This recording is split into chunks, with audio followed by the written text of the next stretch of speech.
Hey folks, after sharing the details of this battle-tested XTR derailleur with you, I've introduced the XT not too long ago, and today I have the SLX. So why don't we take a closer look at the SLX versus XT and see if it's worth the upgrade or not. If XT XTR come into the fancier looking box, the SLX uses the same old blue, and inside you're only gonna find the tiny leaflet giving you their URL for all the information needed. No more user manual included in the box anymore. Also down here you're gonna see that this is made in Japan, just like the XT and XTR. The big difference between SLX and XT is the materials used. Otherwise they use the same jockeys, the 13 teeth jockeys, and all the writing on these jockeys is actually on this side, on the spoke side.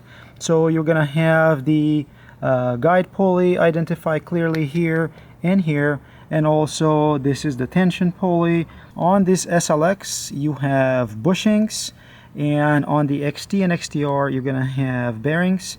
The bushings give you a little bit of play here.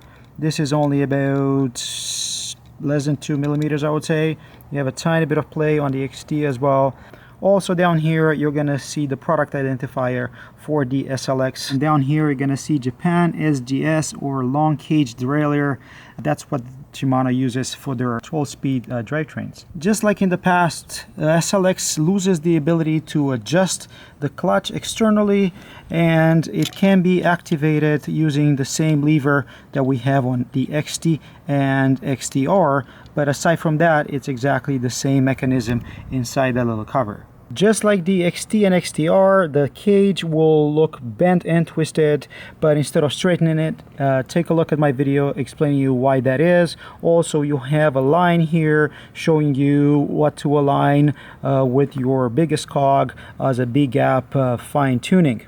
You see this little rubber bumper here that's missing on my SLX, but that's only because this is an 7120 designed for the 1045 cassette. You can see the 7100 right now on the screen. Finally, the weight, this is about 20 grams heavier than the XT, which is about 50% more expensive. Just like the previous generation, looks like with the 12-speed drivetrain, Shimano didn't mess up with their winning formula. SLX is pretty much the same technology with XT and XTR. Heavier materials and cheaper coatings, and most importantly the bushings on the jockey wheels, just like they had them in the previous generation 11-speed. So what do you guys think? Are you gonna get an SLX drivetrain from Shimano or XT? Do you have any questions for me? Let me know in the comments below. You might also want to subscribe, because very soon I'm gonna come up with a video looking at the differences between 45 and 51 tooth max capacity 12-speed derailleurs from Shimano.